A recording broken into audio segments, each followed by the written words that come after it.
어머니, 여기 옥탑방에서 2달만 지내시면 다시 모시러 올게요. 아시겠죠? 아들은 낡고 곰팡내 나는 25만 원짜리 옥탑방의 철문을 열며 말했습니다. 평생 바친 건물을 넘겨준 어머니에게 남은 것은 보일러도 망가진 옥탑방 뿐이었죠.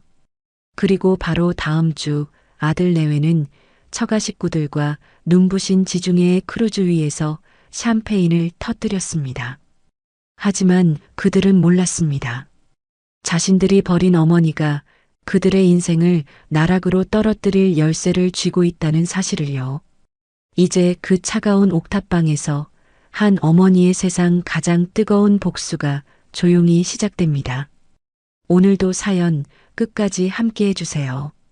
기름 냄새와 축축한 세제의 습기가 뒤엉킨 낡은 무지개 세탁소 안, 박말자는 쉴 새 없이 돌아가는 세탁기 소음을 배경음악처럼 들으며 땀으로 얼룩진 옷가지를 다리고 있었습니다. 40년이라는 긴 세월의 흔적이 거미줄처럼 얽혀있는 이곳은 남편이 떠난 후 그녀가 홀로 지켜온 세상이자 삶의 전부였죠. 바로 그때였습니다. 정적을 가르며 요란하게 울리는 전화벨 소리에 말자의 분주하던 손길이 멈췄어요. 화면에 뜬 이름은 하나뿐인 아들, 최선우였습니다. 엄마, 저예요. 수화기 너머에서 들려오는 무심한 듯 다정한 아들의 목소리 하나에 말자의 얼굴이 봄날 눈 녹듯 환하게 풀어졌습니다. 어머나, 내 아들. 우리 선우. 이게 얼마만이야, 아들. 밥은 잘 챙겨 먹고 다니는 거니?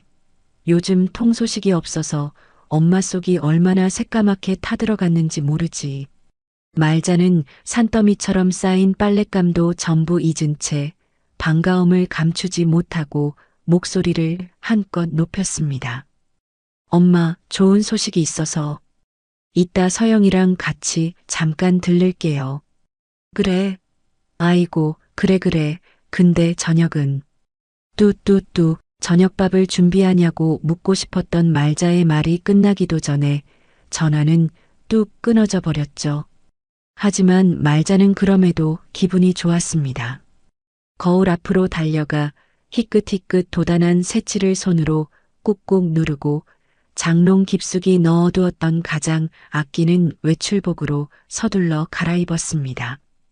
아들과 며느리가 함께 온다는 생각만으로도 고된 일상은 금세 잊혀졌고 입가에서는 콧노래가 절로 흘러나왔죠.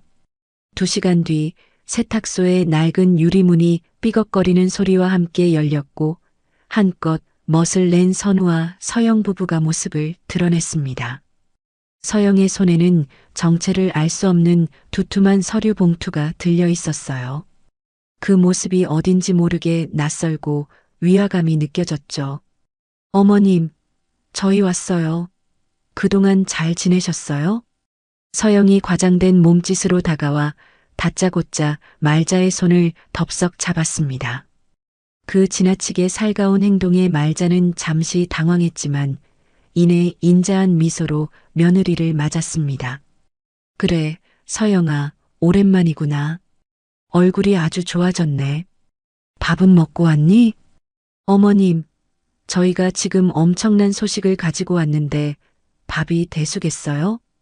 서영이 호들갑을 떨며 말하자 그 옆에 서 있던 선우가 어머니의 어깨를 부드럽게 감싸 안으며 분위기를 잡았습니다.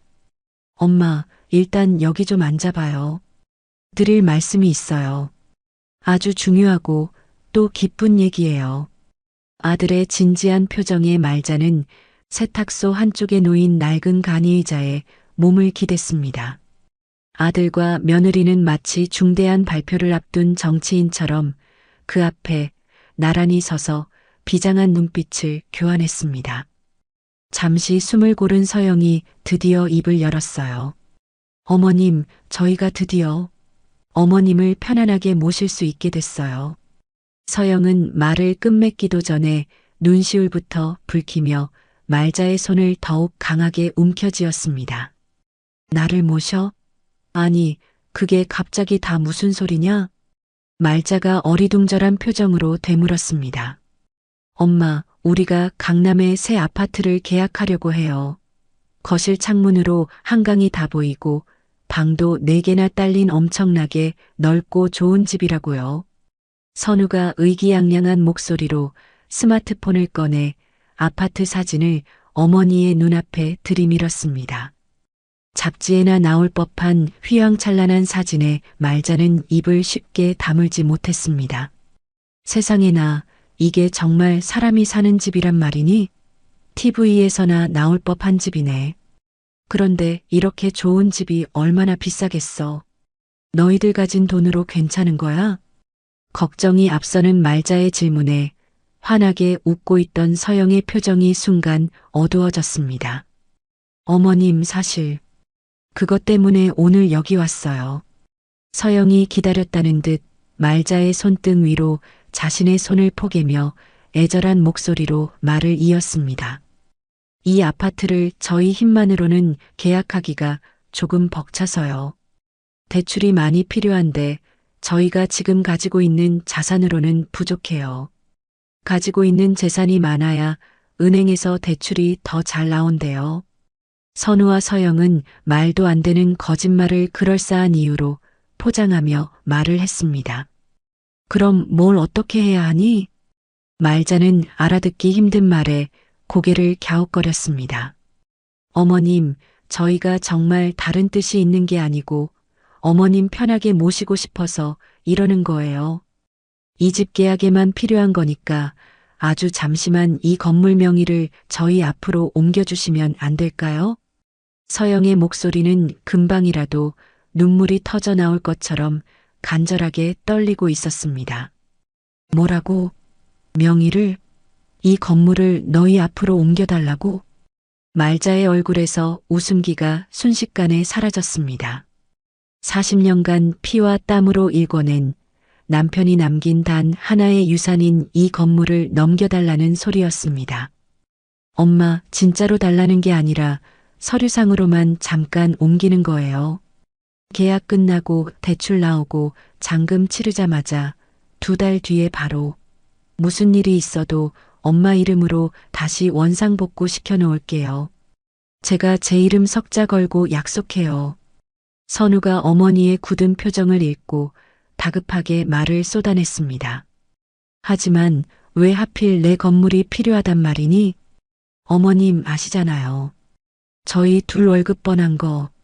서영이 기어코 손수건을 꺼내 억지로 눈물을 닦아내는 신용을 했습니다. 어머님, 그리고 저희 저 집 계약하면 이제 제발 이 지긋지긋한 기름 냄새 그만 맡으시고 저희랑 같이 살아요. 평생 고생만 하셨잖아요. 제가 매일 아침 저녁으로 맛있는 밥상 차려드릴게요.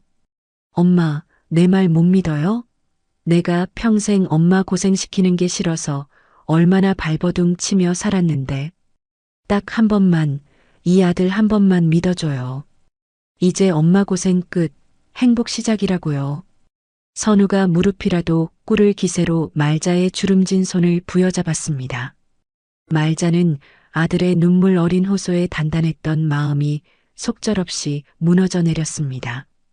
잠깐의 의심이 스쳤지만 아들의 저 간절한 눈빛을 차마 외면할 수는 없었습니다. 정말 2달 후면 다시 돌려주는 거 틀림없지? 그럼요, 어머님. 하늘이 두 쪽 나도 약속은 꼭 지킵니다. 며느리 서영이 기다렸다는 듯이 활짝 웃으며 대답했습니다. 엄마, 내가 엄마 아들이잖아요. 언제 엄마한테 거짓말한 적 있었어요? 선우의 확신에 찬 목소리에 말자는 결국 깊은 한숨과 함께 고개를 끄덕이고 말았습니다. 알았다.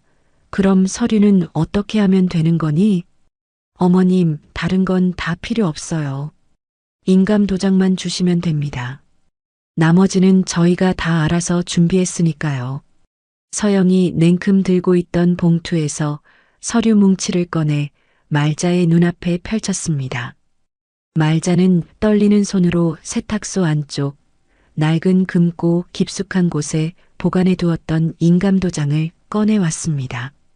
남편과 함께 이 세탁소를 열 때 처음으로 만들었던 그녀의 인생이 고스란히 담긴 소중한 도장이었습니다. 엄마, 정말 고마워요. 이 은혜 평생 잊지 않고 효도할게요. 서영아, 우리 이제 엄마 호강시켜드릴 일만 남았다. 서류 위 자신의 이름 옆에 도장을 찍는 어머니의 모습을 보며 선우가 감격에 겨운 목소리로 말했습니다. 어머님, 이제 곧 저희 새 집에서 봬요. 서영이 세상을 다 가진 사람처럼 환한 미소로 손을 흔들었습니다. 무지개 세탁소를 막 빠져나온 선우와 서영은 시장 골목의 어지러운 인파를 헤치며 자신들의 번쩍이는 외제차에 올라탔습니다. 차 문이 묵직하게 닫히는 순간 바깥 세상의 소음과 냄새는 완벽하게 차단되었고 안락한 가죽 시트와 은은한 방향제 향기만이 그들을 감쌌습니다. 마치 다른 세상으로 순간 이동한 것 같았죠. 조금 전까지 눈물을 뚝뚝 흘리며 말자의 손을 붙잡던 서영은 핸드백에서 손거울을 꺼내 들더니 아무렇지 않게 눈가를 톡톡 닦아냈습니다. 언제 울었냐는 듯 그녀의 얼굴에는 교활한 미소가 번졌습니다. 자기야, 봤어? 어머님 마지막 표정. 완전히 우리한테 홀딱 넘어오셨어. 내가 연기 좀 하지? 서영이 콧소리를 내며 운전석에 앉은 선우의 팔을 툭 쳤습니다. 선우는 백미러로 점점 멀어지는 세탁소의 낡은 간판을 물끄러미 바라보고 있었습니다. 그의 얼굴에는 성공의 기쁨보다는 무언가 찜찜한 기색이 남아 있었습니다. 그래도 어머니 우시는 모습 보니까 마음이 영 안 좋다. 평생 저 건물 하나 품에 안고 사셨을 텐데. 선우가 나지막이 말하자 서영의 표정이 순간 차갑게 굳었습니다. 그녀는 거울을 핸드백에 던져 넣듯 집어넣고는 선우를 향해 몸을 돌렸습니다. 자기, 지금 와서 약한 소리 할 거야? 그럼 어쩔 건데? 평생 어머니 저 지긋지긋한 기름 냄새 속에서 다리미질이나 하게 내버려 둘 거야? 우리가 지금 하려는 게 다 어머니 호강시켜 드리려는 거잖아. 안 그래? 호강은 무슨, 우리가 지금 어머니 건물을 담보로 장인어른 사업 자금 대려는 거잖아. 선우가 전곡을 찌르자 서영은 잠시 말을 잃었지만 이내 더욱 당당한 목소리로 쏘아붙였습니다. 그럼 그게 잘못됐어? 우리 아빠 사업이 성공해야 자기도 이사 자리 하나 꿰차는 거고, 그래야 우리가 떵떵거리고 살 수 있는 거잖아. 그래야 어머님한테도 매달 꼬박꼬박 용돈 두둑하게 챙겨드릴 수 있는 거고, 이게 다 연결된 문제라고. 왜 자기만 몰라? 서영은 선우의 손등 위로 자신의 손을 포개며 한결 부드러워진 목소리로 속삭였습니다. 생각해봐. 그 낡아빠진 건물, 그거 평생 붙들고 있어봐야 세탁소 일에서 한 달에 얼마나 버시겠어. 우리가 그거 담보로 크게 한몫 잡아서 사업 성공시키면 어머니는 그냥 편안하게 아파트에서 우리가 주는 용돈 받으면서 TV나 보시면 되는 거야. 어느 쪽이 더 효도하는 거겠어? 그녀의 논리적인 설득 앞에 선우의 죄책감은 눈 녹듯 사라지기 시작했습니다. 알았어. 그래도 어머니한테는 너무 죄송하잖아. 새 아파트 들어간다고 철석같이 믿고 계실 텐데. 걱정하지 마. 그것도 다 계획이 있으니까. 서영이 의미심장한 미소를 지으며 말했습니다. 일단 급한 불부터 꺼야 하니까 이번 주 안으로 대출 실행하고 우리 아빠 회사부터 살려야 해. 그리고 칠순 기념으로 약속했던 지중해 크루즈 여행 예정대로 가는 거고, 그 돈 아깝다고 생각하지 마.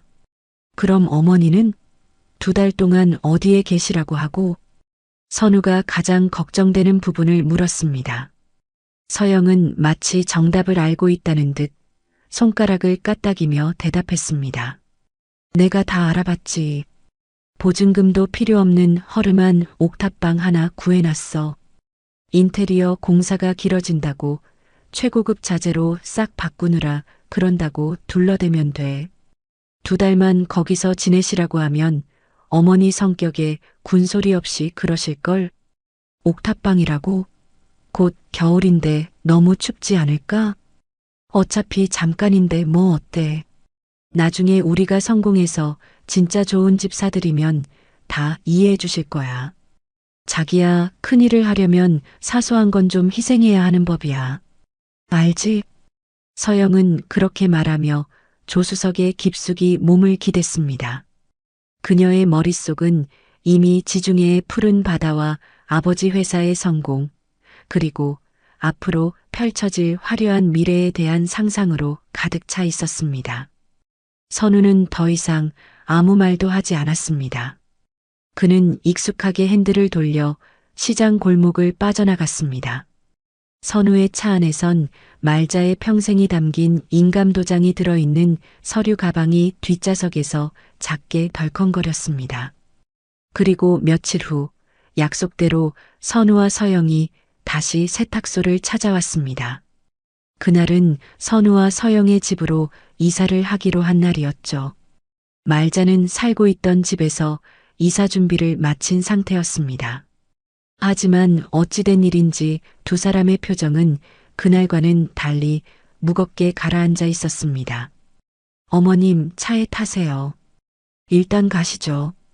여기 이사업체 기사님들께 주소 알려드려야 하는데 주소 좀 알려줄래?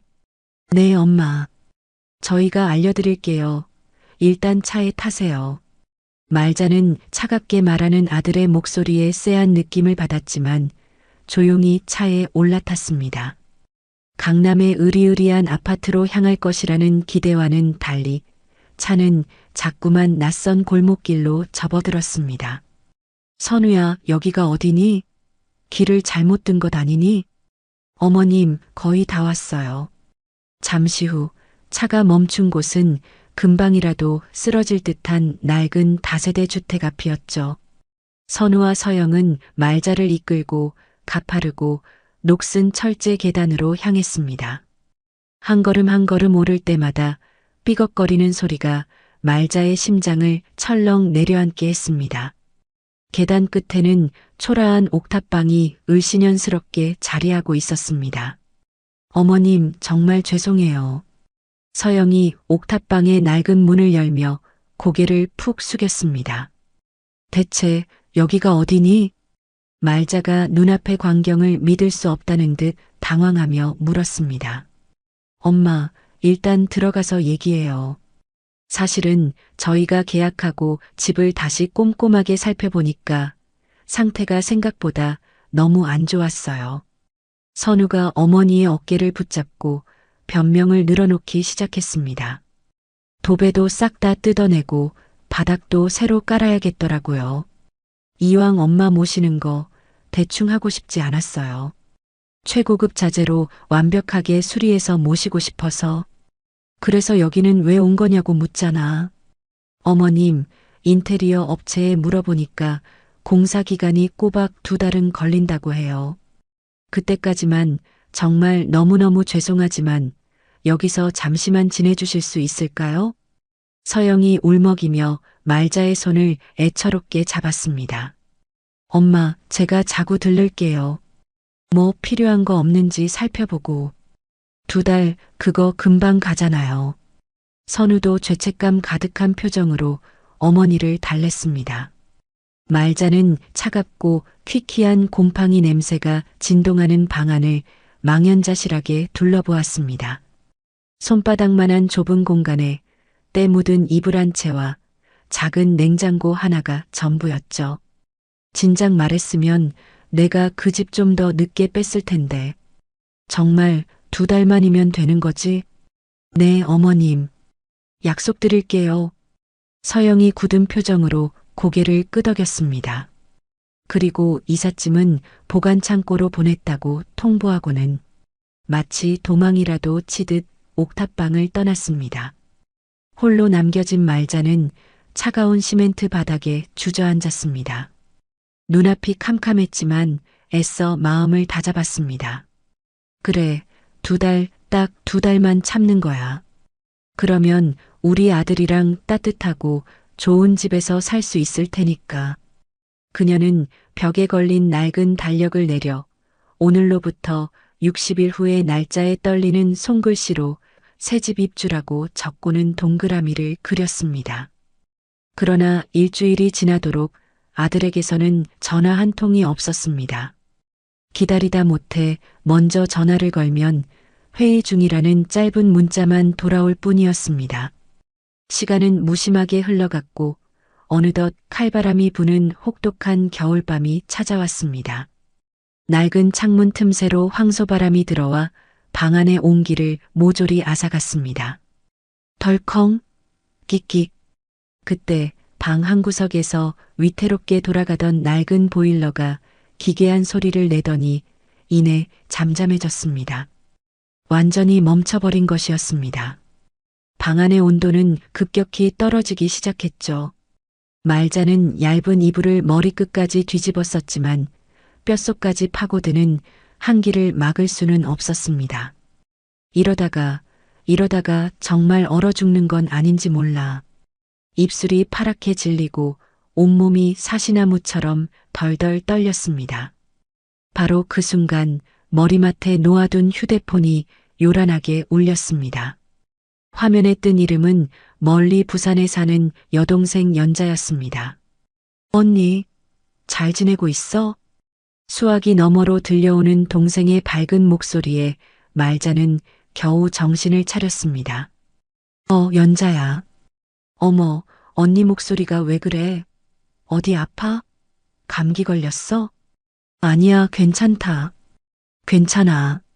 말자가 떨리는 목소리를 감추며 힘겹게 대답했습니다. 아, 참. 언니, 내가 방금 서영이 SNS를 봤는데 우리 선우가 장모님 칠순이라고 처가 식구들 몽땅 데리고 지중해 크루즈 여행을 갔더라고. 세상에. 뭐라고? 크루즈 여행? 그것도 꿈의 여행지라는 지중해로 말이야. 니야, 우리 조카 정말 크게 성공했네. 내가 사진 바로 보내줄게.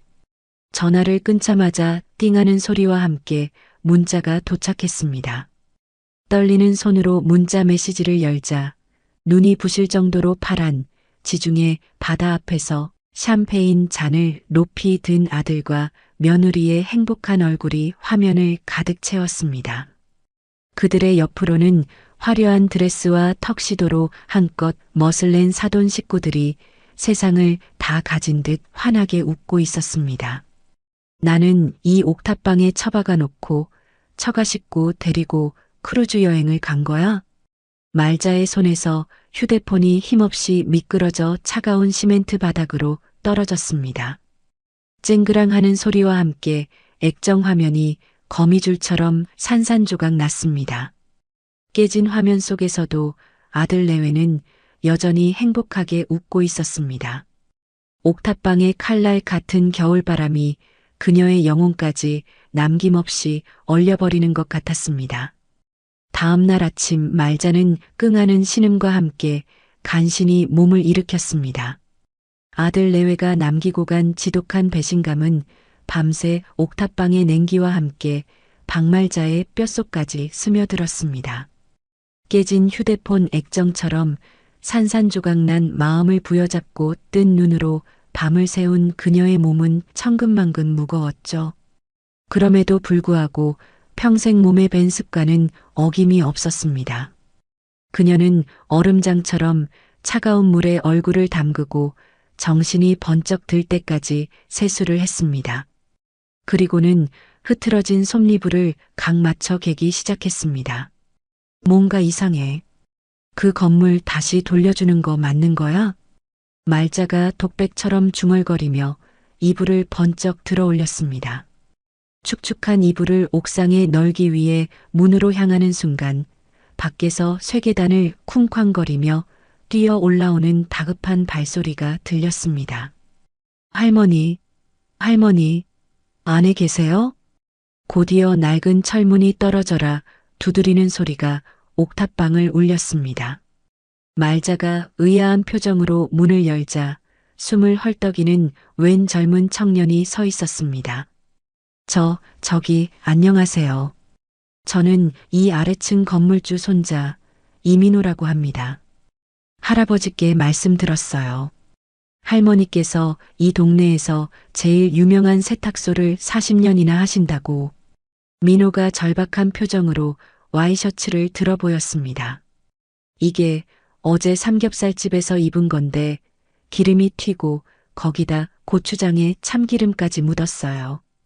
오늘 아침 9시에 대기업 최종 면접인데 이게 제가 가진 유일한 정장 셔츠예요. 말자가 셔츠를 받아 자세히 살펴봤습니다.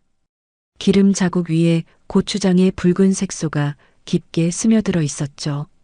민호의 눈에 눈물이 그렁그렁했습니다. 기름의 색소라, 이건 정말 어려운 거야. 그럼 방법이 없을까요? 말자가 셔츠를 불빛에 비춰봤습니다. 오래된 기억들이 하나씩 떠올랐죠. 아니, 방법이 있어. 혹시 집에 밀가루랑 베이킹소다, 글리세린 있니? 밀가루랑 베이킹소다는 있는데. 글리세린이요? 24시 약국 찾아서 글리세린 사와 밀가루랑 베이킹소다도 가져오고, 집에 다리미도 가져와. 30분 뒤 민호가 헐레벌떡 옥탑방으로 돌아왔습니다. 할머니, 여기 다 가져왔어요. 근데 이걸로 뭐 하시는 거예요? 예전에 특수 얼룩 제거용으로 쓰던 거지. 말자가 정확한 비율로 재료들을 섞기 시작했습니다. 먼저 밀가루로 기름을 흡수시키고 베이킹소다로 색소를 분해한 다음 글리세린으로 섬유 깊숙이 스며든 얼룩을 밖으로 끌어내는 거야. 우와, 할머니, 이거 완전 과학이네요.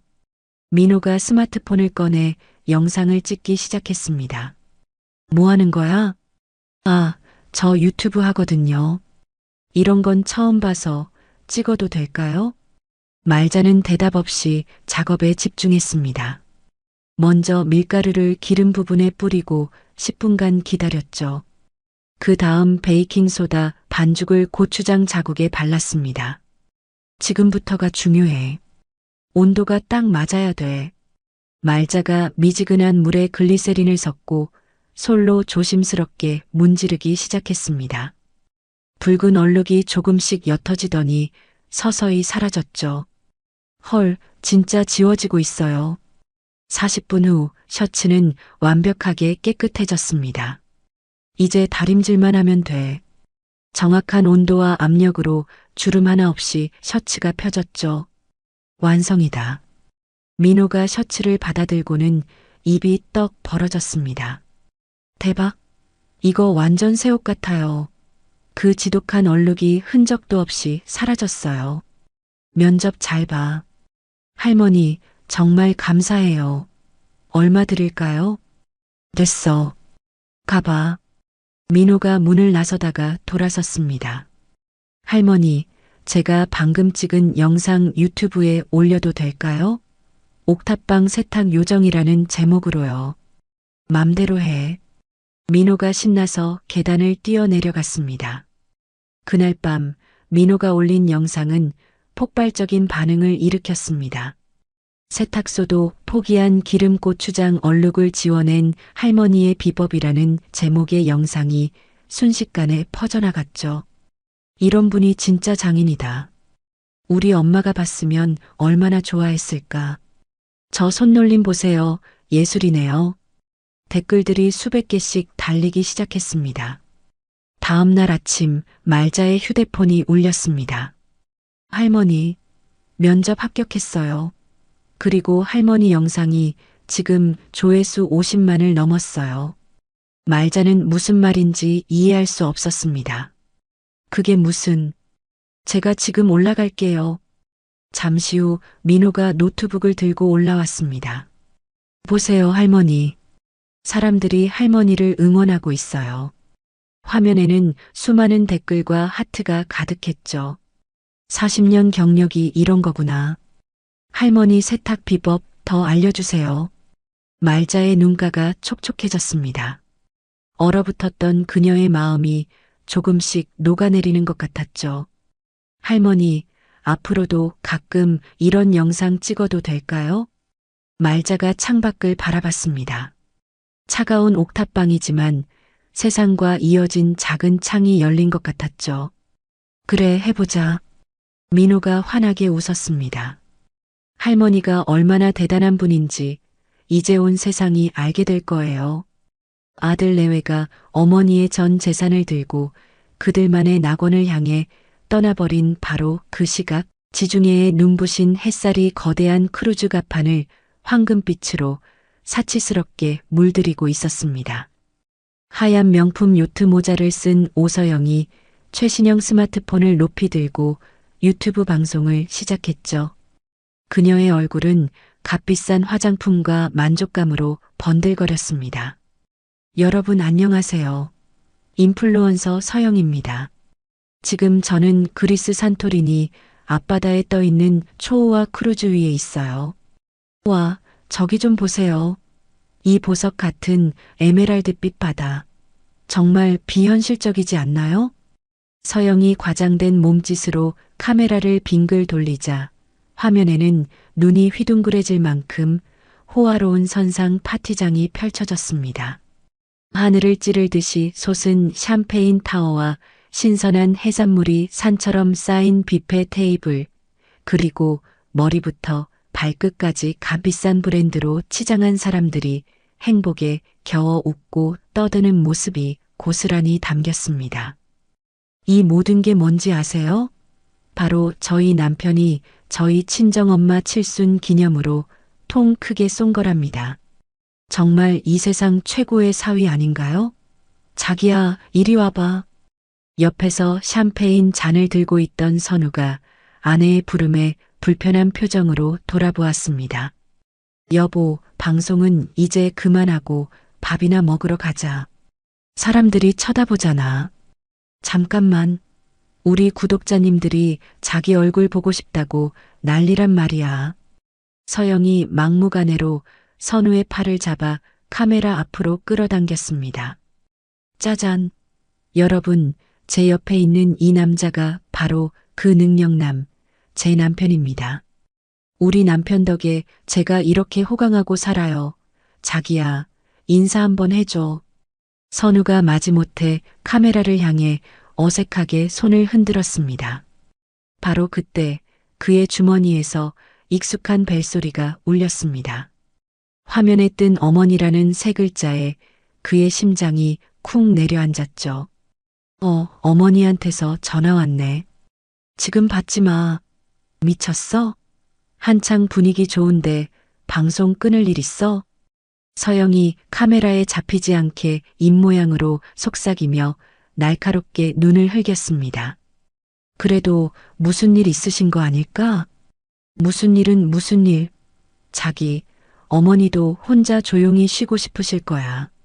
그리고 우리가 이렇게 성공해서 잘 나가는 모습 보여드리는 게 진짜 효도라니까? 구질구질하게 전화 몇 통 하는 것보다 이게 100번 낫다고. 선우는 잠시 망설이다가 결국 통화 거절 버튼을 누르고 휴대폰을 주머니 깊숙이 밀어 넣었습니다. 마음 한구석이 바늘로 찌르는 듯 불편했지만 화려한 파티의 소음 속에서 애써 그 감각을 무시했습니다. 자, 여러분. 이제 저희 엄마 모시고 배 안에 있는 미슐랭 3스타 레스토랑으로 저녁 먹으러 갈 거예요. 따라오세요. 서영의 안내에 맞춰 화려한 보라색 드레스를 입은 그녀의 어머니가 우아하게 등장했습니다. 어머, 서영아, 이런 데는 너무 비싼 곳 아니니? 엄마, 무슨 그런 섭섭한 소리를 해. 하나뿐인 사위가 장모님 칠순이라고 크게 모시는데 당연히 최고급으로 해야지. 선우가 애써 미소를 지으며 장모의 손을 잡고 레스토랑으로 안내했습니다. 테이블 위에는 눈으로 보기에도 아까운 한 접시에 수십만 원을 호가하는 요리들이 차례로 올라왔습니다. 최서방, 고맙네. 우리 서영이 데리고 살기 힘들지 않아? 장모가 인자한 미소를 지으며 선우의 손을 다정하게 잡았습니다. 아닙니다, 장모님. 서영이가 저한테는 과분한 아내인걸요. 사부인은 잘 계시고? 사부인이라는 단어에 선우의 표정이 순간 돌처럼 굳었습니다. 어머니는 네, 잘 계십니다. 바로 그 순간 서영이 또다시 라이브 방송을 켰습니다. 여러분, 지금 제 앞에 있는 이 랍스터 요리, 가격이 얼마인 줄 아세요? 무려 50만 원이에요. 제 얼굴보다 더 크죠? 선우가 참다 못해 낮은 목소리로 말했습니다. 여보, 이런 건 굳이 자랑할 필요 없잖아. 왜? 남의 돈 훔친 것도 아니고 우리가 번 돈으로 우리가 쓰는데 뭐가 문제야? 사람들은 이런 걸 좋아한다고. 서영이 짜증이 가득한 얼굴로 쏘아붙였습니다. 한편 그 시각 대한민국 서울의 어느 허름한 옥탑방에서는 말자가 민호와 함께 낡은 노트북 화면을 들여다보고 있었습니다. 할머니, 댓글이 계속 실시간으로 올라와요. 와, 벌써 1000개가 넘었어요. 민호가 제일인 것처럼 흥분해서 외쳤습니다. 세상에, 이게 다 뭐란 말이냐? 사람들이 할머니한테 질문도 엄청 많이 남겨요. 묵은 김치 국물 지우는 법, 옷에 묻은 볼펜 자국 없애는 법, 말자는 느린 손길로 마우스를 움직여 댓글들을 하나하나 읽어내려갔습니다. 30년 전에 돌아가신 우리 어머니가 생각나서 영상을 보고 또 봅니다. 그 황금 같은 손기술, 제발 저에게 전수해 주세요. 그때 민호가 화면을 가리키며 갑자기 소리쳤습니다. 할머니, 할머니, 이거 한번 보세요. 화면에는 조금 긴 댓글 하나가 올라와 있었습니다. 영상 속 할머니, 혹시 예전에 강남구에서 무지개 세탁소 운영하셨던 사장님 아니신가요? 제가 20년 전에 결혼식 앞두고 웨딩드레스에 포도주스를 쏟아서 엉엉 울면서 찾아갔었는데 그때 제 드레스 완벽하게 살려주셨던 분 같은데 그때 정말 감사했습니다. 말자의 눈이 동그랗게 커졌습니다. 어머나 세상에, 이 사람. 아시는 분이세요, 할머니? 그럼 말지. 20년도 더 된 일인데 그 순간 말자의 기억은 2004년 5월 15일 화창한 토요일 오후로 향했습니다. 나른한 주말의 정적을 깨고 무지개 세탁소의 문이 부서져라 열리며 순백의 웨딩드레스를 입은 젊은 여자가 비명을 지르며 뛰어들어왔죠. 아름답게 빗어올린 머리 위에는 면사포가 위태롭게 걸쳐 있었고 공들여 한 화장은 눈물로 범벅이 되어 있었습니다. 사장님, 제발 좀 도와주세요. 다리미질을 하던 말자가 화들짝 놀라 신부에게 다가갔습니다. 아니, 이게 무슨 일이에요? 결혼식이 이제 1시간밖에 안 남았는데 드레스에 그만 포도주스를. 신부가 울먹이며 드레스 치마의 한 부분을 들어 보였습니다. 눈처럼 새하얀 실크 위로 끔찍한 보라색 얼룩이 축축하게 번져나가고 있었습니다. 근처 세탁소는 전부 안 된다고, 이건 절대 못 뺀다고 손사래를 쳤어요. 여기가 정말 마지막 희망이에요. 신부는 그 자리에 주저앉아 무릎을 꿇었습니다. 제발요.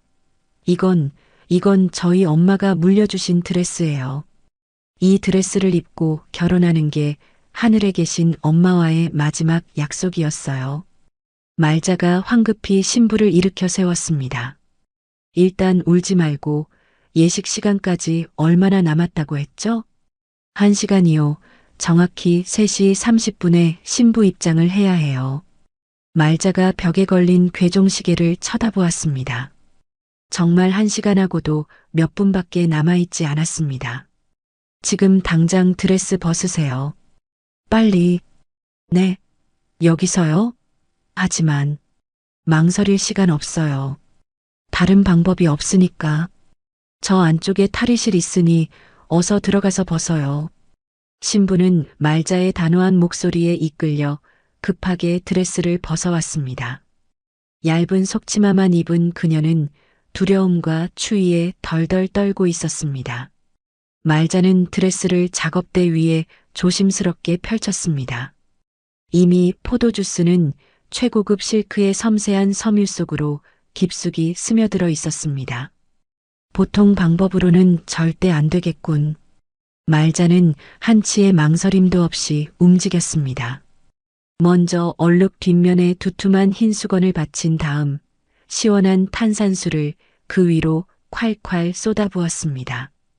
탄산의 기포가 직물 깊숙이 박힌 색소를 분해시켜서 위로 떠오르게 만들어요. 하지만 이것만으로는 어림도 없지. 그녀는 이어서 신선한 레몬즙과 고운 소금을 섞어 되직한 반죽을 만들었습니다. 레몬의 강력한 산성과 소금의 흡수력을 동시에 이용하는 거예요. 우리 조상님들의 지혜죠. 신부가 불안한 눈빛으로 그 모습을 지켜보았습니다. 사장님, 정말 얼룩이 빠질까요? 내가 이 일을 20년 넘게 했어요.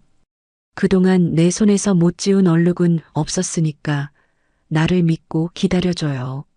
말자는 숨을 죽이고 신부의 인생이 걸린 얼룩과 조용한 사투를 벌였습니다. 10분, 20분, 괴종시계의 초침 소리가 옥죄듯 작업장을 울렸습니다. 어머, 사장님, 색이 빠지고 있어요. 신부가 희망에 찬 목소리로 외쳤습니다. 아직 안심하긴 일러요. 여기서 완전히 뿌리를 뽑아야 해. 말자는 마지막으로 소독용 알코올을 묻힌 솜으로 얼룩의 가장자리를 닦아내고 깨끗한 물로 헹궜습니다. 거짓말처럼 끔찍했던 보라색 얼룩은 흔적도 없이 사라졌습니다. 하지만 아직 끝이 아니었습니다. 이제 말려야 하는데 시간이. 말자는 가게에 있던 선풍기 세대를 총동원해 드레스에 바람을 쐬었습니다. 그리고 동시에 화로에서 뜨겁게 달궈진 아버지의 무쇠 다리미를 꺼내 들었습니다. 실크 같은 예민한 옷감은 뜨거운 다리미가 직접 닿으면 바로 녹아버려요. 반드시 얇은 천을 하나 덧대고 그녀의 정교하고 신속한 손놀림에 축축했던 드레스는 금세 뽀송뽀송해지고 주름 하나 없이 완벽하게 펴졌습니다. 다 됐어요. 시계를 보니 3시 15분이었습니다. 자, 15분 남았어요. 어서 빨리 입으세요. 신부가 황급히 드레스를 입고 거울 앞에 섰습니다.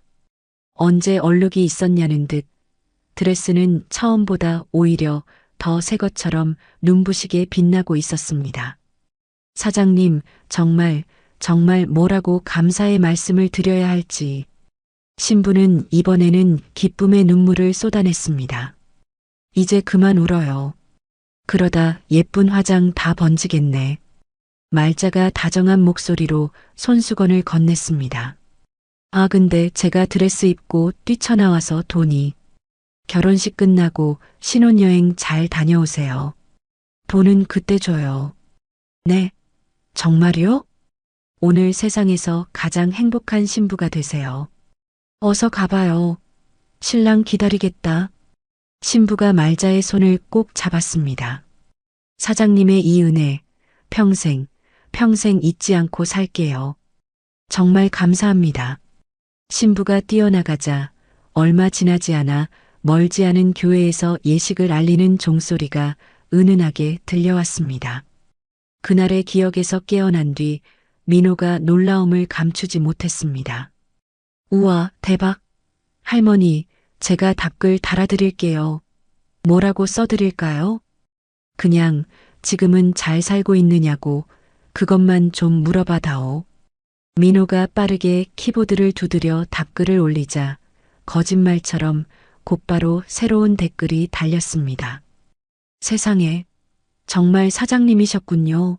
네, 사장님 덕분에 저 결혼식 잘 치르고 지금은 아이 셋 낳고 행복하게 잘 살고 있어요. 그런데 사장님은 왜 옥탑방에 계시는 거예요? 말자가 그 글을 보며 쓸쓸하게 웃었습니다. 인생이라는 게 다 그런 거 아니겠니?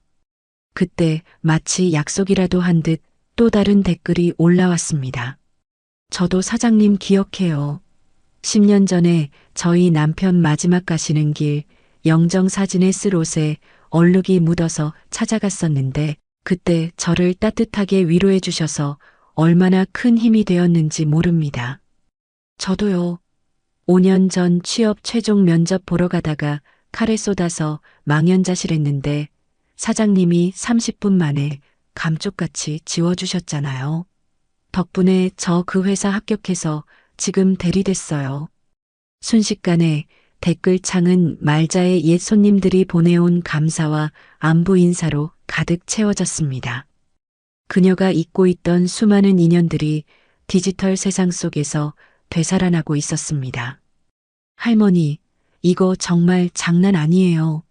할머니가 그동안 얼마나 많은 사람들을 도와주면서 사셨는지 이제 알겠어요. 민호가 감동한 목소리로 말했습니다.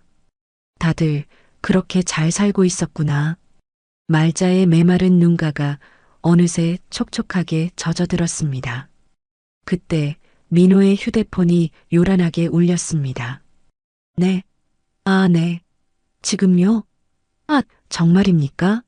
네, 알겠습니다. 민호가 흥분을 감추지 못하고 전화를 끊더니 말자를 돌아보았습니다. 할머니, 방금 KBC 방송국 작가한테서 연락 왔어요. 세상에 이런 장인이라는 프로그램인데 할머니 이야기를 꼭 좀 취재하고 싶대요. 방송국? 아이고, 내가 뭘 안다고. 난 그런 거 못해. 할머니, 이건 하늘이 주신 기회예요.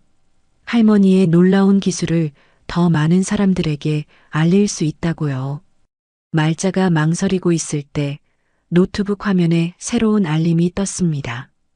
쪽지 한 통이 도착해 있었습니다. 안녕하세요, 박말자 선생님. 저는 스타트업 클린 팩토리 대표 한채윤입니다. 유튜브 영상을 보고 선생님을 꼭 한번 만나 뵙고 싶어 연락드렸습니다. 민호가 그 이름을 보더니 의자에서 벌떡 일어날 뻔했습니다. 할머니, 이 사람 진짜 유명한 사업가예요. 자수성가한 최연소 여성 CEO로 텔레비전에도 몇 번이나 나왔던 사람이라고요. 말자가 믿기지 않는다는 듯 메시지를 다시 읽었습니다. 저는 어린 시절 편찮으셨던 어머니와 함께 선생님의 세탁소에 자주 갔었습니다. 교복에 묻은 얼룩을 빼주시며 늘 따뜻한 격려를 아끼지 않으셨죠. 그때의 은혜를 아직도 잊지 못하고 있습니다. 괜찮으시다면 내일이라도 당장 찾아뵙고 상의 드릴 일이 있습니다. 어느덧 해가 저물고 옥탑방의 작은 창문으로 따스한 저녁 햇살이 스며들어 왔습니다. 지중해의 바다 위에서 아들 내외가 공허한 탐욕의 시간을 보내고 있을 때 서울의 가장 낮은 곳, 이 차갑고 초라한 옥탑방에서는 가장 눈부시고 찬란한 기적이 조용히 피어나고 있었습니다. 다음 날 오후 좁은 시장 골목길 안으로 고급스러운 검은색 세단 한 대가 소리 없이 미끄러져 들어왔습니다. 주변의 낡은 상점들과는 어울리지 않는 그 차의 등장은 골목 전체의 시간을 잠시 멈추게 했습니다. 운전기사가 정중하게 차 문을 열자 몸에 완벽하게 맞는 감색 정장을 단정하게 차려입은 젊은 여성이 내렸습니다. 그녀의 당당한 걸음걸이와 지적인 분위기는 한눈에도 평범한 사람이 아님을 말해주었습니다. 스타트업 클린 팩토리의 대표 한채윤이었습니다. 민호가 미리 쇠계단 아래로 내려와 기다리고 있다가 그녀를 깍듯하게 맞이했습니다. 대표님 오셨습니까? 이쪽입니다. 계단이 낡고 가파르니 조심하십시오. 괜찮아요. 안내해줘서 고마워요. 채윤은 가파른 계단을 한 칸 한 칸 오르며 시멘트벽 곳곳에 음습하게 피어난 곰팡이 자국과 위태롭게 얽힌 전선들을 물끄러미 쳐다보았습니다. 그녀의 얼굴에 스쳐가는 안타까운 표정을 민호는 놓치지 않았습니다. 마침내 옥탑방 문 앞에 도착하자 민호가 조심스럽게 문을 두드렸습니다. 할머니, 약속하신 손님 오셨어요. 잠시 후 낡은 철문이 안으로 열렸습니다. 말자는 밤새 잠을 설쳤음에도 불구하고 평생의 습관처럼 머리를 단정하게 빗고 가장 깨끗한 옷으로 갈아입은 채 손님을 맞이했습니다. 하지만 혹독한 추위까지 가릴 수는 없어 그녀의 얼굴은 창백했습니다. 어서 오세요. 누추한 곳까지 찾아오셨네요. 선생님, 안녕하세요. 한채윤입니다. 채윤이 허리를 90도로 숙여 정중하게 인사했습니다. 방 안으로 들어선 그녀는 살을 애는 듯한 방 안의 냉기에 저도 모르게 어깨를 움츠렸습니다. 아이고, 보일러가 그만 고장이 나버려서 추울 텐데 어서 이리 와서 앉으세요. 말자가 방바닥에 놓인 낡은 방석을 내밀었습니다. 선생님, 실례지만 먼저 이것부터 좀 드셨으면 합니다. 채윤이 들고 온 가방에서 고급스러운 보온병을 꺼냈습니다. 뚜껑을 열자 향긋한 유자향과 함께 하얀 김이 모락모락 피어올랐습니다. 날이 추워서요. 따뜻한 유자차예요. 제가 아침에 직접 정성껏 만들었습니다. 고맙습니다. 마음 씀씀이가 참 곱네요. 말자가 건네받은 찻잔을 두 손으로 감싸 쥐었습니다. 손끝을 통해 전달되는 따스한 온기가 마치 온몸으로 퍼져나가는 듯 했습니다. 아들 내외가 떠난 후 처음으로 느껴보는 사람의 온기였습니다. 선생님, 혹시 10수년 전의 저를 기억하실는지요? 채윤이 따뜻한 차를 한 모금 마신 후 조심스럽게 물었습니다. 글쎄요, 워낙 드나들던 손님이 많았어야지요. 얼굴들이 가물가물하네요. 15년도 더 된 일이에요.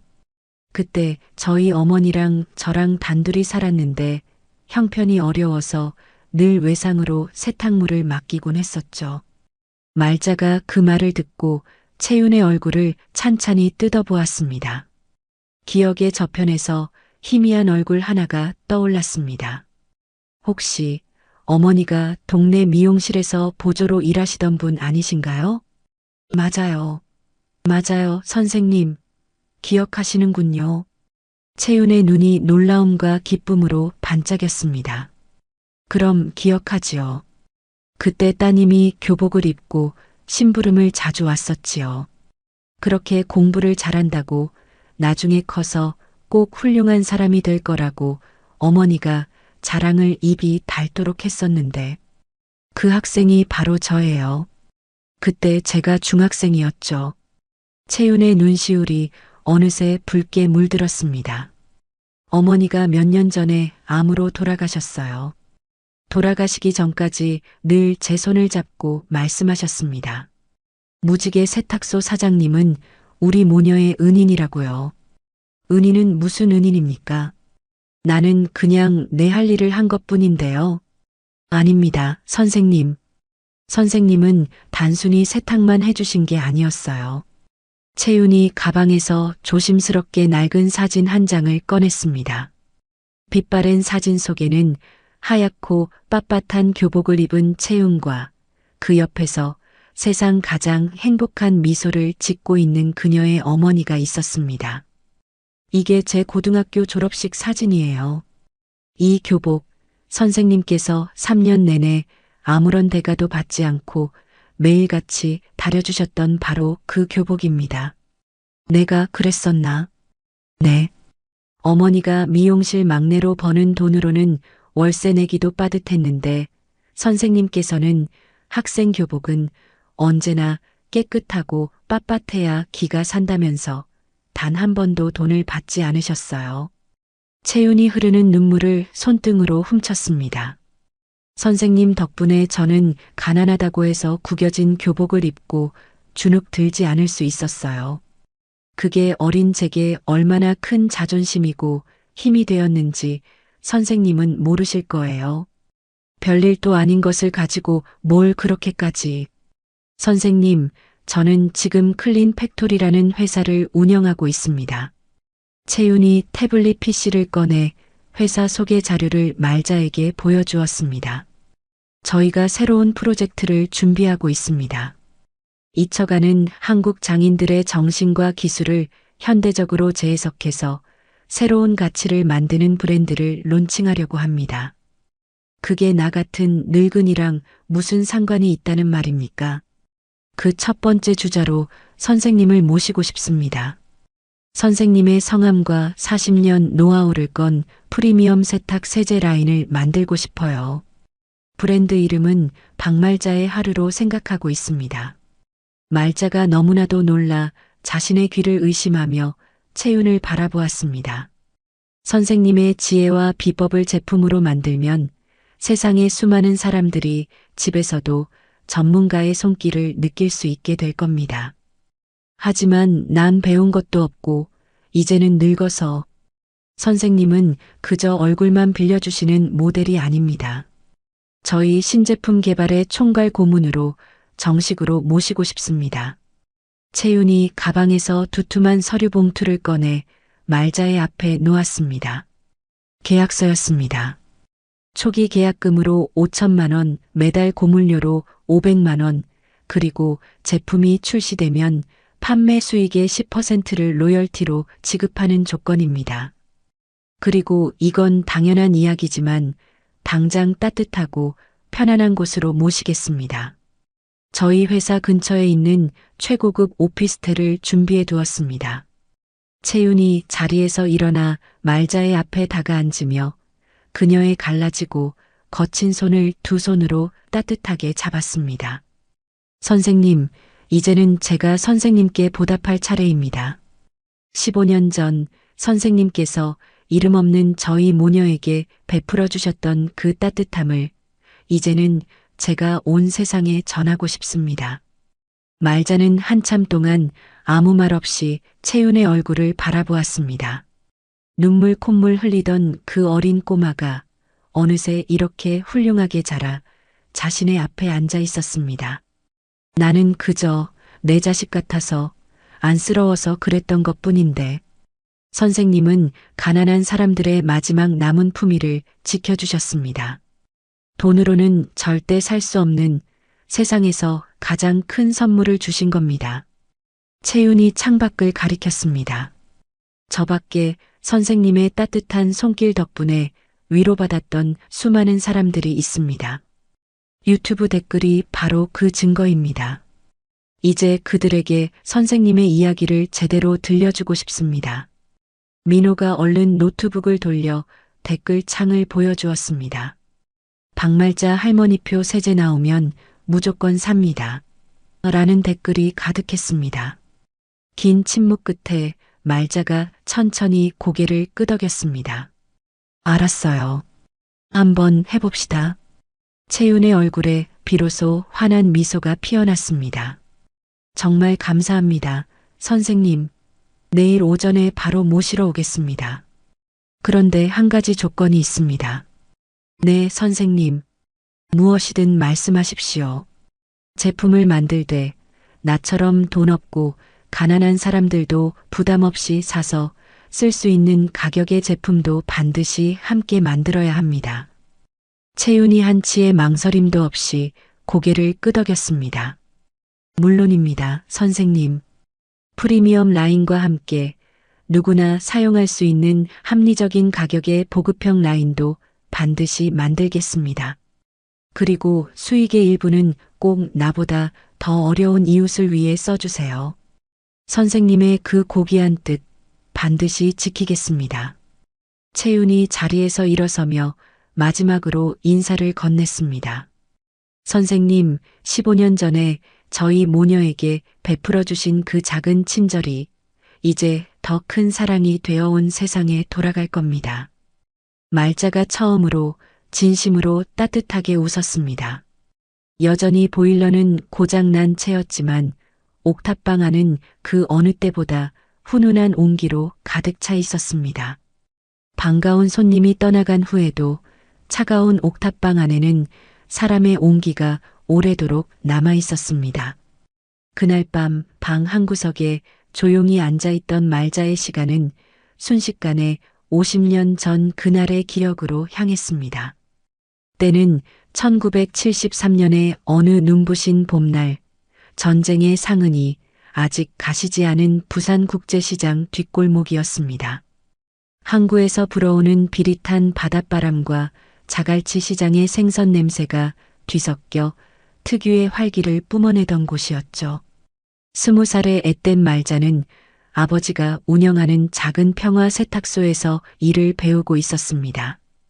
그녀의 아버지는 굵고 투박한 손으로 세상의 어떤 얼룩이라도 지워내는 골목의 명물이었습니다. 말자야, 일로 좀 와보래이. 석탄 난로 위에서 펄펄 끓는 물주전자를 내리던 아버지가 굵은 음성으로 말자를 불렀습니다. 작업대 위에는 이제 막 세탁을 마친 하얀 와이셔츠 한 장이 곱게 펼쳐져 있었습니다. 이거는 내일 서울로 면접 보러 간다는 총각 옷이다. 목덜미에 요래 누런 땀 자국이 희미하게 남아있지? 보이지? 네, 아버지. 보여요. 이런 거는 그냥 뜨거운 다리미로 냅다 문지르기만 하면 안 되는 기다. 옷감이 상할 뿐더러 때는 더 깊숙이 파고들거든. 자, 잘 지켜봐라. 아버지는 마치 의사가 수술 도구를 다루듯 식초를 묻힌 헝겊으로 얼룩 부분을 조심스럽게 두드리고 그 위에 고운 소금을 살살 문질렀습니다.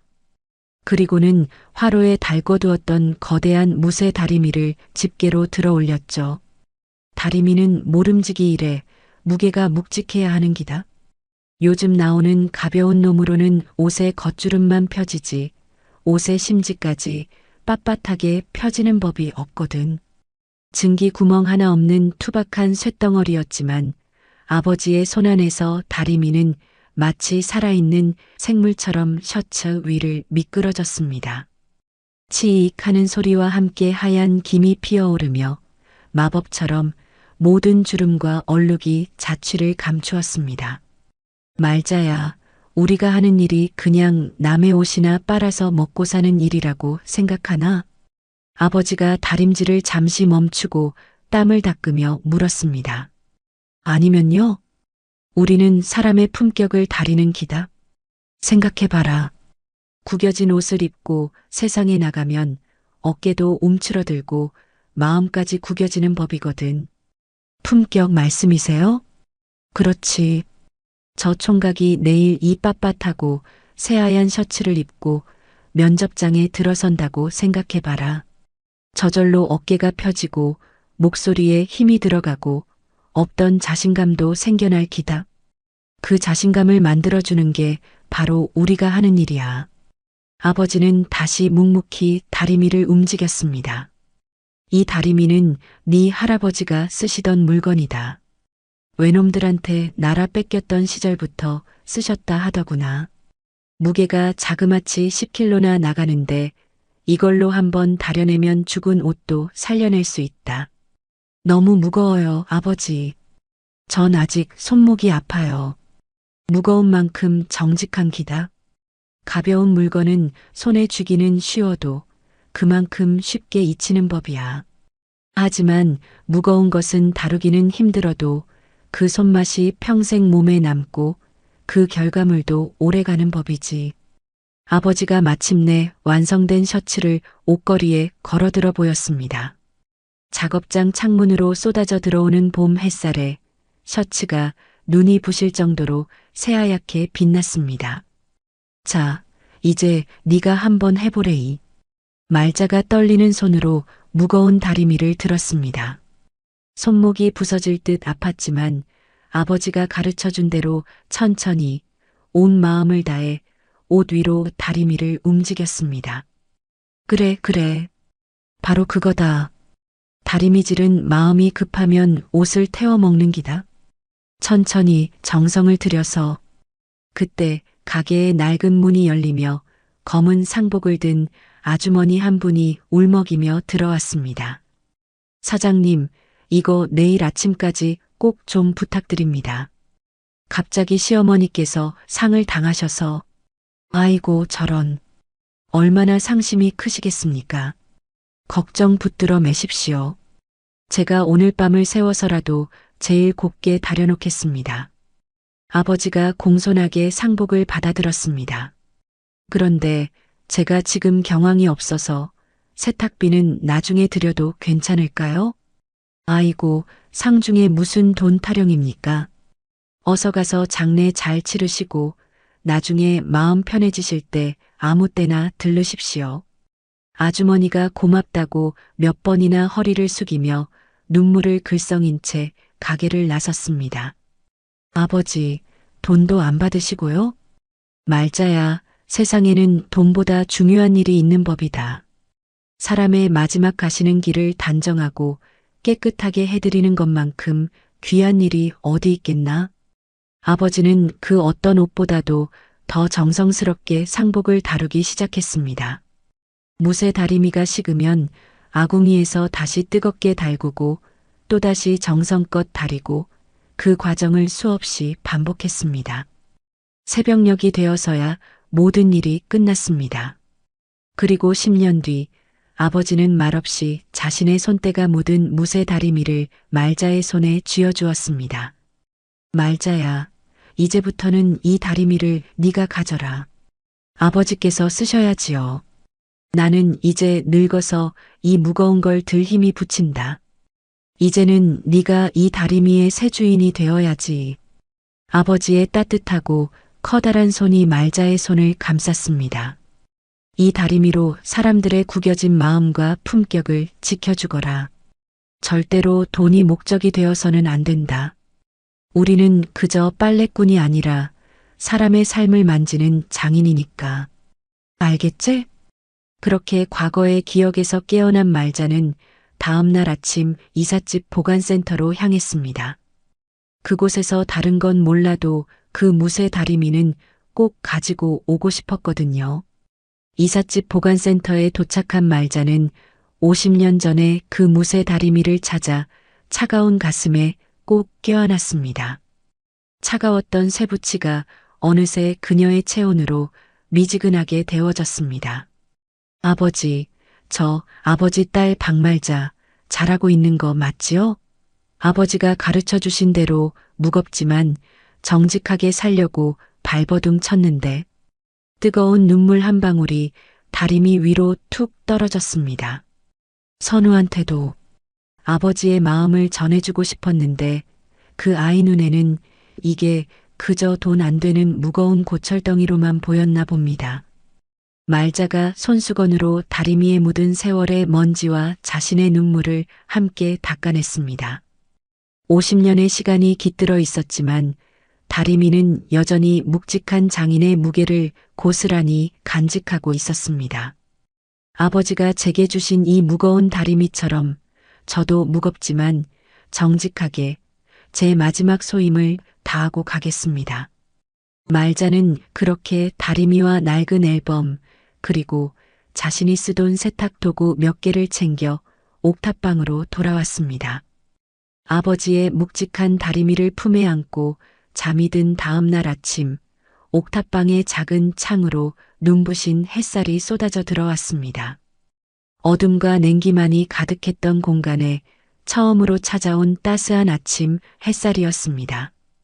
이른 아침부터 한채윤 대표가 보낸 전문 이삿짐 센터 직원들이 도착해 말자에 얼마 되지 않는 짐을 옮기기 시작했습니다.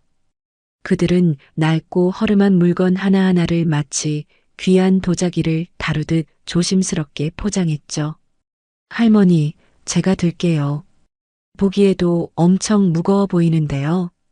옆에서 돕던 이민호가 다리미가 든 상자를 번쩍 들어 올리려다가 그 자리에 굳어버렸습니다.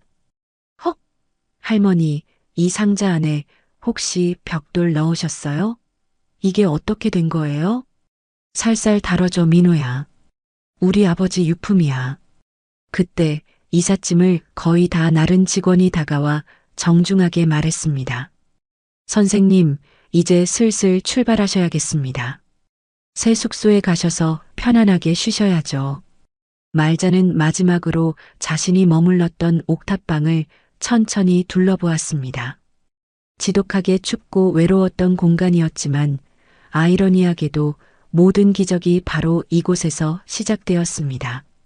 추웠던 옥탑방을 떠나 따뜻하고 쾌적한 새 오피스텔로 이사한 지 어느덧 일주일이 지났습니다. 모든 것이 낯설었지만 밤새 보일러가 꺼질까 걱정하지 않아도 된다는 사실만으로도 말자는 천국에 온 것 같았죠. 그녀는 거실에 놓인 커다란 원목 테이블에 앉아 한채윤 대표와 함께 신제품 개발 회의에 한창이었습니다. 테이블 위에는 각종 천연가루와 액체가 담긴 비커들이 즐비했습니다. 선생님, 지난번에 알려주신 대로 찌든 기름때 제거용 세제 배합을 해봤는데 이 비율이 맞을까요? 채윤이 전문가용 저울로 계량한 가루들을 보여주며 물었습니다. 말자가 손끝으로 가루를 조금 만져보고 냄새를 맡더니 고개를 저었습니다. 아니요, 대표님. 베이킹소다 양을 여기서 한 스푼은 더 넣어야 해요. 그리고 과탄산소다는 너무 많이 넣으면 옷감이 상하니 반으로 줄이고요. 그래야 옷감 손상 없이 기름때만 쏙 빠집니다. 아, 역시 선생님의 노하우는 책에서는 절대 배울 수 없는 거네요.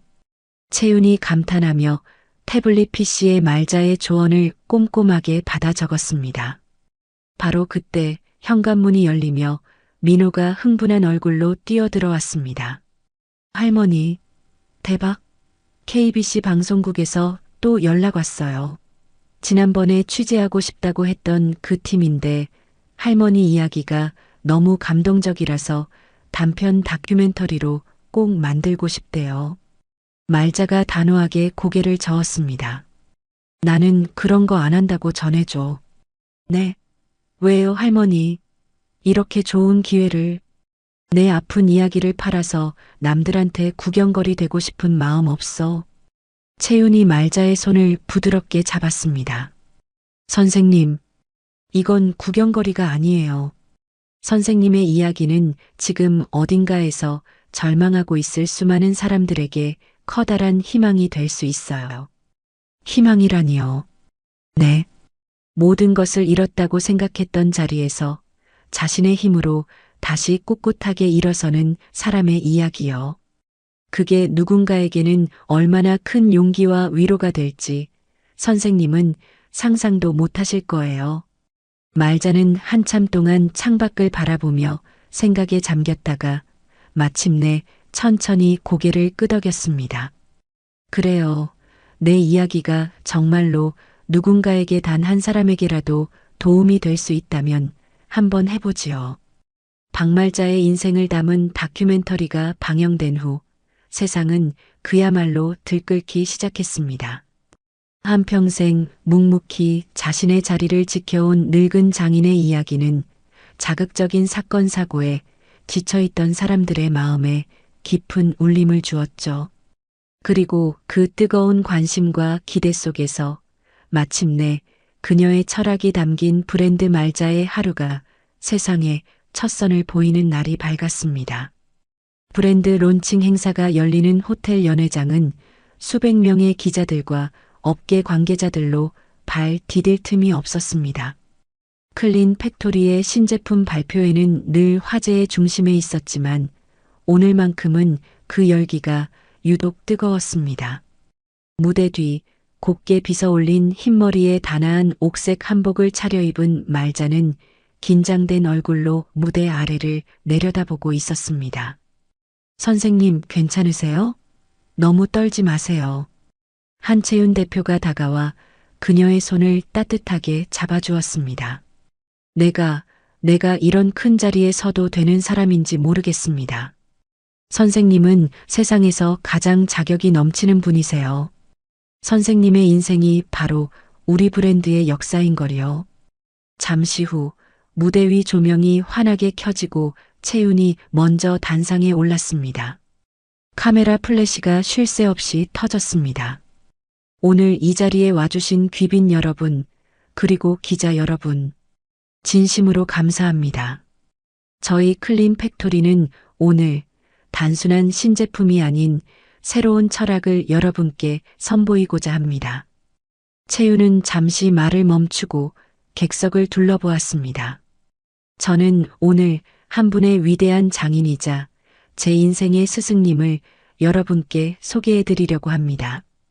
브랜드 말자의 하루의 심장이자 영혼이신 분, 박말자 선생님을 큰 박수로 맞아주십시오.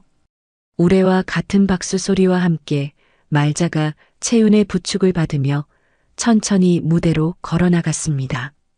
그녀는 수십 년간 다리미를 잡았던 것처럼 마이크를 두 손으로 꼭 쥐었죠. 그녀는 준비된 원고를 읽는 대신 객석에 앉은 사람들의 눈을 하나하나 마주치며 자신의 이야기를 시작했습니다. 저는 평생을 시장 골목 구석에서 세탁소를 운영한 박말자라고 합니다. 그녀의 꾸밈없는 첫마디에 소란스럽던 행사장은 순간 물을 끼얹은 듯 조용해졌습니다. 저는 글도 많이 못 배웠고 가진 것도 없는 사람입니다. 제가 평생 할 줄 알았던 것은 그저 정직하게 땀 흘려 때를 빼고 구겨진 옷을 반듯하게 펴는 것뿐이었습니다. 저희 아버지는 제게 늘 말씀하셨습니다. 우리는 그냥 빨래꾼이 아니라 사람의 구겨진 마음과 품격을 펴주는 장인이라고요. 말자의 목소리는 떨렸지만 그 안에는 수십 년의 세월이 담긴 단단한 힘이 실려 있었습니다. 오늘 제가 내놓은 이 말자의 하루라는 세제는 지난 50년간 제가 흘린 땀과 눈물, 그리고 제 아버지의 가르침을 갈아 넣었습니다. 저는 약속드릴 수 있습니다.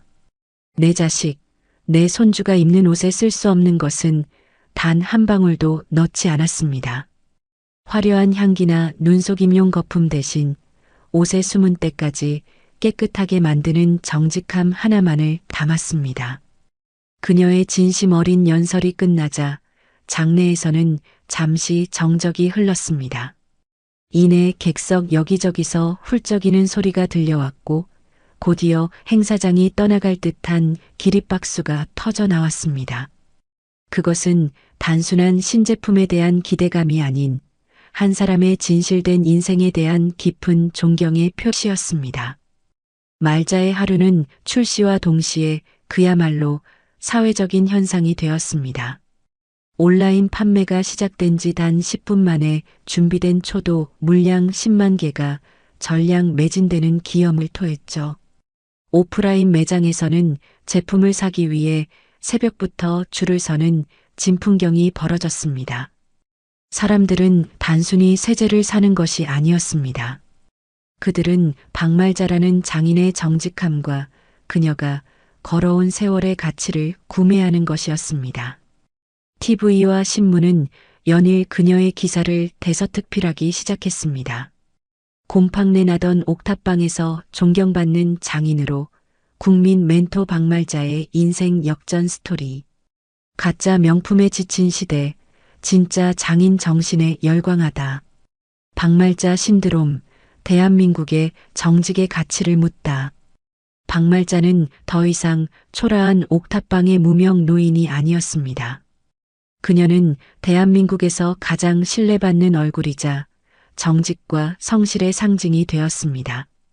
그녀의 말 한마디 한마디는 어록이 되어 퍼져나갔고 그녀가 다큐멘터리에서 입었던 낡은 조끼마저 완판 행렬을 기록했습니다.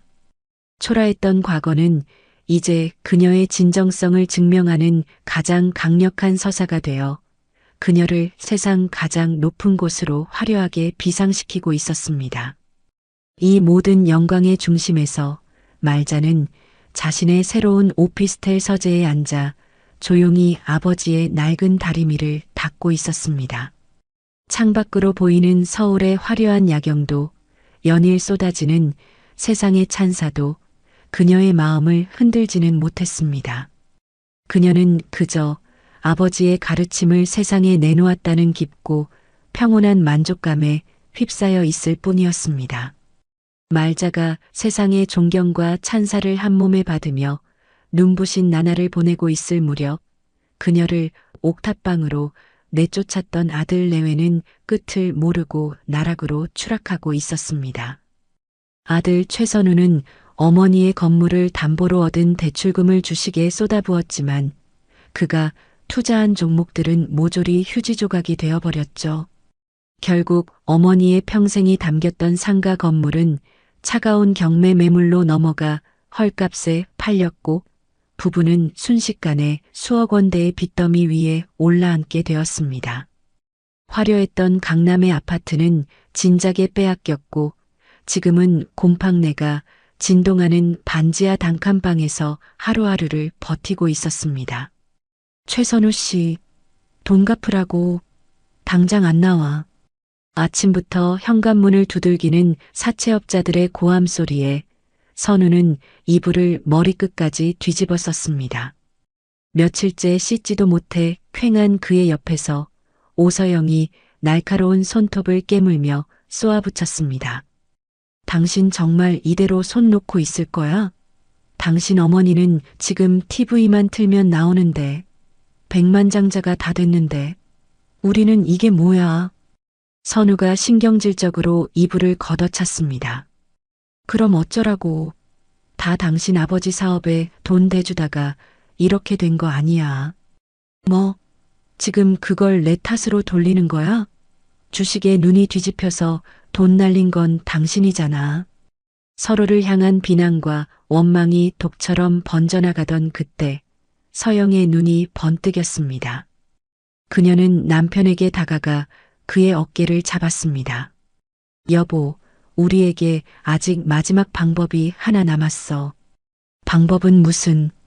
당신 어머니 클린 팩토리 본사로 찾아가는 거야. 미쳤어? 어머니가 우리를 만나주기나 할 것 같아? 만나달라고 가는 게 아니야. 쇼를 하러 가는 거지. 서영의 입가에 교활한 미소가 걸렸습니다. 생각해봐. 지금 당신 어머니는 국민 어머니, 정직한 장인의 아이콘이야. 그런 사람이 자기 아들 내외가 찾아와서 눈물로 용서를 비는데 매정하게 내쫓을 수 있을까? 기자들 앞에서 무릎이라도 꿇어봐. 동정 여론이 쏟아질 거고 이미지를 중시해야 하는데 당신 어머니는 어쩔 수 없이 우리를 받아줄 수밖에 없을걸? 마지막 남은 동아줄이라도 잡는 심정으로 두 사람은 가장 값나가는 옷을 찾아 걸치고 클린 팩토리의 본사 로비에 들어섰습니다. 과거에 자신들이 살던 강남 아파트보다 더 웅장하고 화려한 로비의 모습에 두 사람은 순간 위압감을 느꼈습니다. 로비 중앙의 거대한 미디어 월에서는 말자의 하루 광고 영상이 나오고 있었고 그 안에서 박말자는 세상 가장 인자한 미소를 짓고 있었습니다. 마침 로비에서는 신제품 출시를 기념해 기자들을 초청한 작은 행사가 진행 중이었습니다. 수많은 카메라와 기자들이 모여 있는 것을 확인한 서영이 선우의 옆구리를 쿡 찔렀습니다. 바로 지금이었습니다. 선우는 결심한 듯 인파가 가장 많이 모인 로비 중앙으로 성큼성큼 걸어 나갔습니다. 그리고는 조금의 망설임도 없이 쿵 소리가 나도록 대리석 바닥에 그대로 무릎을 꿇었습니다. 로비에 있던 모든 사람들의 시선이 그에게로 쏠렸습니다. 카메라 플래시가 터지기 시작했습니다. 어머니, 어머니. 선우는 마치 연극 배우처럼 하늘이 떠나가라 절규했습니다. 그의 옆으로 달려온 서영 역시 바닥에 주저앉아 땅을 치며 통곡하기 시작했습니다. 어머님, 저희가 정말 죽을 죄를 지었습니다. 저희가 잠시 눈이 멀어서, 돈에 눈이 멀어서 어머니 가슴에 대못을 박았습니다. 제발, 제발 이 어리석은 자식들을 한 번만 용서해 주십시오. 갑작스러운 소동의 기자들은 굶주린 하이에나처럼 두 사람에게 몰려들었습니다. 선우와 서영은 자신들의 계획이 성공했음을 직감하며 더욱더 처절하게 눈물을 쏟아냈습니다. 주변의 시선을 이용해 어머니를 압박하고 동정 여론을 등에 업으려던 그들의 눈물쇼.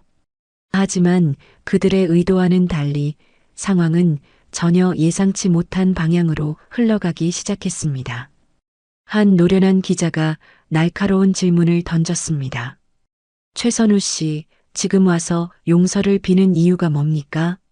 혹시 주식 투자 실패로 전 재산을 잃고 심지어 어머니에게서 명의를 이전받았던 건물마저 경매로 넘어갔다는 소문이 사실입니까? 그 질문에 선우의 울음이 순간 멈칫했습니다. 또 다른 기자가 마이크를 들이밀었습니다. 어머니가 초라한 옥탑방에서 지내실 때는 한 번도 찾아오지 않다가 이렇게 성공하시니 갑자기 나타나 용서를 비는 것을 대중들이 어떻게 받아들일 거라고 생각하십니까?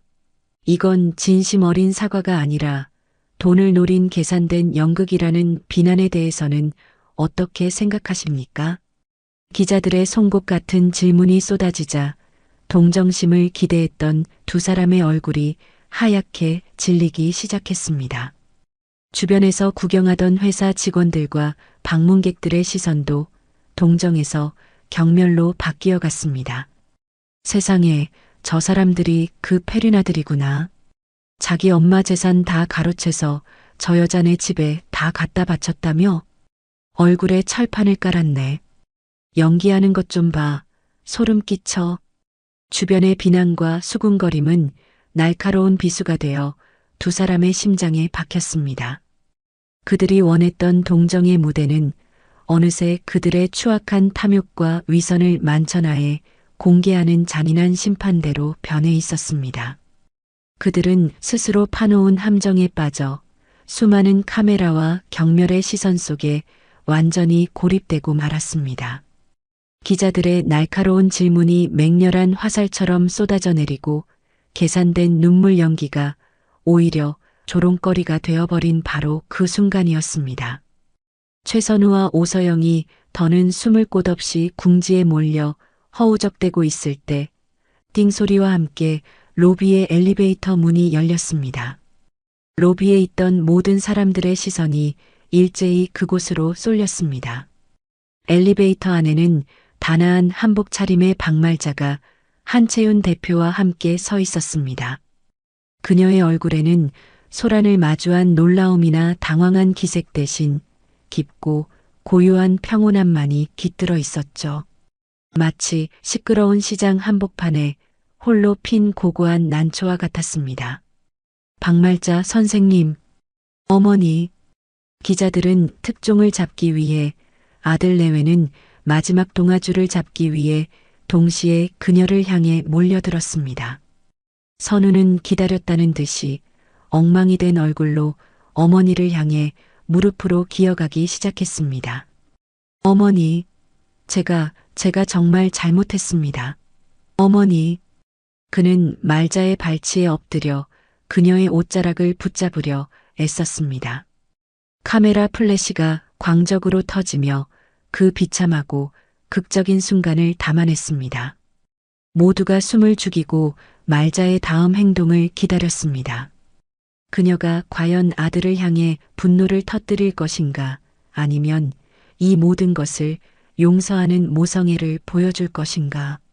하지만 말자의 반응은 그 모든 예상을 차갑게 배반하는 것이었습니다.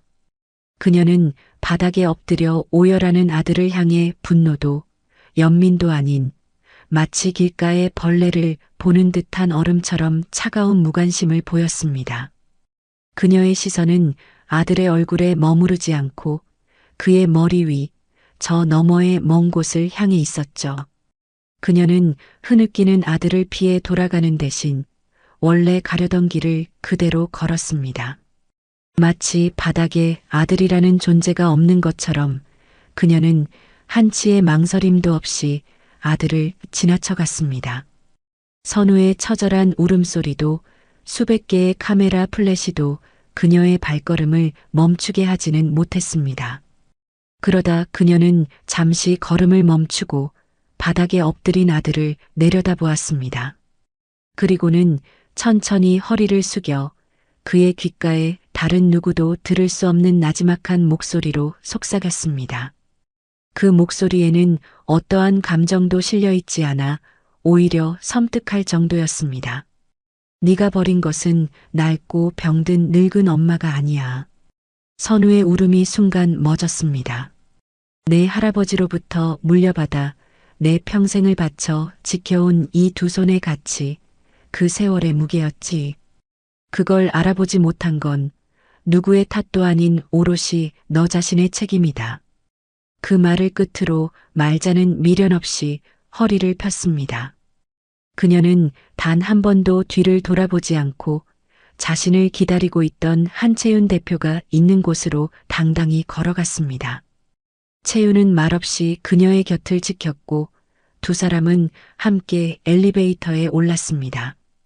닫힌 버튼이 눌리고 은색 엘리베이터 문이 천천히 그리고 완전히 닫혔습니다. 마치 아들의 존재를 자신의 인생에서 영원히 닫아버리는 하나의 의식처럼 보였습니다. 어머니의 마지막 속삭임은 그 어떤 고함이나 욕설보다도 더 날카로운 비수가 되어 선우의 심장을 관통했습니다. 그는 한동안 넋이 나간 사람처럼 바닥에 엎드려 있었습니다. 계산된 눈물은 진작에 마르고 텅 빈 눈에서는 진짜 절망이 흘러내렸습니다. 카메라 플래시는 여전히 터지고 있었지만 이제 아무런 의미도 없었습니다. 쇼는 끝났고 그는 완벽하게 졌습니다.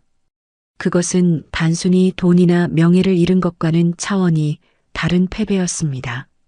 한때 자신의 세상이었던 어머니의 마음속에서 자신의 존재 자체가 완벽하게 지워져 버렸다는 것. 그 끔찍한 진실 앞에서 선우의 영혼은 산산조각 나고 말았습니다.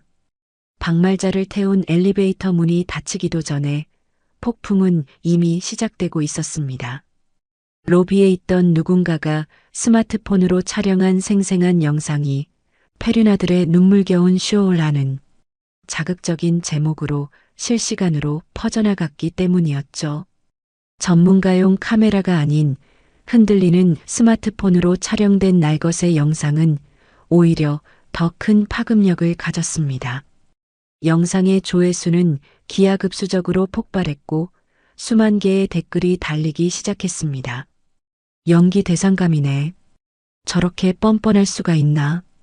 어머니가 평생 모은 재산 들고 도망갈 땐 언제고 이제 와서 돈 냄새 맡고 기어들어온 꼴 좀 봐. 박말자 선생님의 저 무표정이 모든 걸 말해주네요. 저게 진짜 상처받은 부모의 얼굴입니다. 저런 것들은 사회적으로 완전히 매장시켜야 한다. 단 몇 시간 만에 최선우와 오서영은 대한민국에서 가장 파렴치하고 추악한 부부로 낙인 찍혔습니다. 그들이 동정 여론을 얻기 위해 벌였던 최후의 발악은 오히려 그들의 사회적 생명줄을 완전히 끊어버리는 날카로운 단두대가 되어 돌아온 것입니다.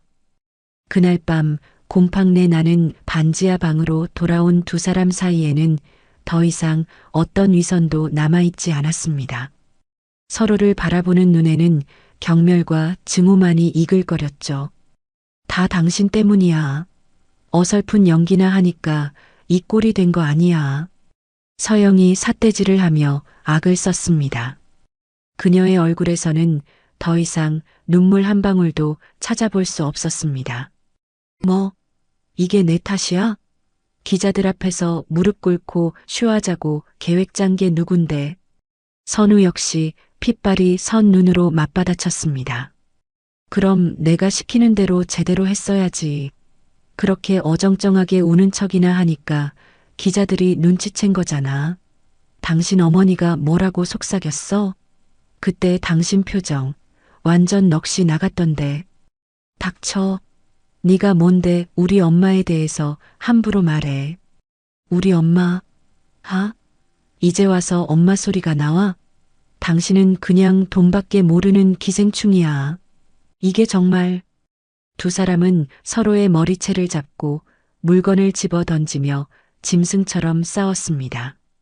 사랑으로 시작했던 관계의 마지막은 서로의 실패를 탓하며 모든 것을 물어뜯는 추악한 파멸뿐이었습니다. 그날 밤 서영은 자신의 짐을 챙겨 말없이 집을 나갔고 두 사람은 다시는 서로를 보지 않았습니다. 그들의 이혼 서류는 그들이 함께 저질렀던 탐욕스러운 범죄에 대한 유일한 공동명의 문서가 되었습니다.